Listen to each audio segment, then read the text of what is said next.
राधे राधे दोस्तों, आप सभी का मेरे YouTube चैनल में हार्दिक स्वागत है। तो आइए आज आप सब जानेंगे कि जेठ का महीना हिंदू पंचांग का तीसरा महीना होता है और इसका धार्मिक महत्व तो बहुत अधिक होता है। इस महीने में भगवान विष्णु, सूर्यदेव और हनुमान जी की विशेष प्रकार की पूजा का विधान होता है। इसी मास में कई प्रकार के व्रत और त्योहार भी मनाए जाते हैं, जिनके साथ विभिन्न प्रकार की लोक कथाएं जुड़ी हुई होती है, जिन्हें प्रतिदिन सुनने व श्रवण करने से सभी प्रकार की बाधाएं दूर हो जाती है। तो आज की इस वीडियो में मैं आपको जेठ माह में पड़ने वाली जेठ पूर्णिमा के बारे में बताऊंगी कि जेठ पूर्णिमा कब है और भगवान को किस वस्तु का विशेष प्रकार से भोग लगाना चाहिए, इस दिन क्या करना चाहिए, क्या नहीं करना चाहिए। तो आइए जानते हैं इस सभी के बारे में। आप सभी भक्तों को वट सावित्री वट पूर्णिमा व्रत की ढेर सारी शुभकामनाएं। आप सभी के जीवन में लक्ष्मी नारायण की कृपा से आप सभी को सभी प्रकार की सुख और समृद्धि प्राप्त हो। जेठ पूर्णिमा का व्रत हिंदू धर्म में अत्यंत महत्वपूर्ण माना जाता है। इसे वट पूर्णिमा के नाम से भी जाना जाता है, विशेषकर उत्तर भारत में, क्योंकि इस दिन वट वृक्ष की पूजा का विशेष महत्व होता है। यह व्रत सुहागिन महिलाओं द्वारा अपने पति की लंबी आयु और सुख समृद्धि के लिए रखा जाता है। वैदिक पंचांग के अनुसार जेठ माह की पूर्णिमा तिथि इस बार 10 जून 2025 को सुबह 11:35 से शुरू होगी और 11 जून 2025 को दोपहर 1:13 पर समाप्त होगी। उदय तिथि के अनुसार 11 जून 2025 यानी कि बुधवार को जेठ पूर्णिमा का व्रत रखा जाएगा। कुछ स्रोतों के अनुसार 10 जून 2025 को भी व्रत रखना शुभ रहेगा। स्नान, दान और पूर्णिमा से जुड़े हुए अन्य प्रकार के शुभ कार्य भी 11 जून को ही किए जाएंगे। जेठ पूर्णिमा व्रत का सबसे ज्यादा महत्व इसलिए होता है क्योंकि इस दिन सुहागिन महिलाओं द्वारा स्त्रियां अपने पति की लंबी आयु और अच्छे स्वास्थ्य के लिए व्रत रखती है और वट वृक्ष की पूजा करती है। जेठ पूर्णिमा पर भगवान विष्णु और माता लक्ष्मी की पूजा का विशेष महत्व होता है। माना जाता है कि इस दिन व्रत रखने से भगवान विष्णु और माता लक्ष्मी प्रसन्न होते हैं और सुख समृद्धि प्रदान करते हैं। पवित्र नदियों में स्नान, दान करने से पापों का नाश होता है और व्यक्ति को पुण्य की प्राप्ति होती है। इस दिन पितरों का तर्पण करने से उन्हें शांति मिलती है, उनका आशीर्वाद प्राप्त होता है। इस दिन सत्यवान और सावित्री की कथा सुनी जाती है और जो पतिव्रता धर्म और अटूट प्रेम का प्रतीक मानी जाती है। पौराणिक कथा के अनुसार भद्र देश में अशुपति नाम के एक धर्मात्मा राजा राज्य करते थे। उनकी कोई संतान नहीं थी, जिससे वे बहुत ही दुखी रहते थे। संतान प्राप्ति के लिए उन्होंने कई वर्षों तक तपस्या की और अंततः उन्हें सावित्री देवी का वरदान प्राप्त हुआ, जिससे उन्हें एक तेजस्वी कन्या रत्न की प्राप्ति हुई। राजा ने अपनी कन्या का नाम सावित्री ही रखा। सावित्री बचपन से ही बहुत सुशील, रूपवान और गुणवान थी। जब वह विवाह योग्य हुई तो राजा अश्वपति ने उन्हें स्वयं अपने योग्य वर खोजने की अनुमति दी। सावित्री ने अपने मंत्रियों के साथ वन में भ्रमण करते हुए साल्व देश के एक अंधे राजा धूमसेन के पुत्र सत्यवान को देखा।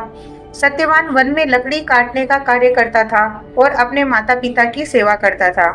सावित्री ने सत्यवान को अपना वर चुना। जब वह लौटकर पिता के पास आई और अपनी पसंद बताई तो उसी समय देवर्षि नारद वहां पधारे। नारद मुनि ने राजा अशुपति को बताया कि सत्यवान अल्पायु है और विवाह के 1 वर्ष के भीतर ही उनकी मृत्यु हो जाएगी। यह सुनकर राजा अशुपति बहुत दुखी हुए और उन्होंने सावित्री को सत्यवान से विवाह न करने की सलाह दी, लेकिन सावित्री अपने निर्णय के ऊपर अटल रही। उसने कहा कि वह एक बार जिसे अपना पति मान चुकी है उसी से वह विवाह करेगी, भले ही वह अल्पायु ही क्यों न हो। सावित्री के दृढ़ निश्चय को देखकर अंततः राजा अशुपति ने उनका विवाह सत्यवान से कर दिया। विवाह के बाद सावित्री अपने राशि वस्त्रों को त्याग कर साधारण वेश में सत्यवान और उनके माता पिता के साथ में वन में रहने लगी।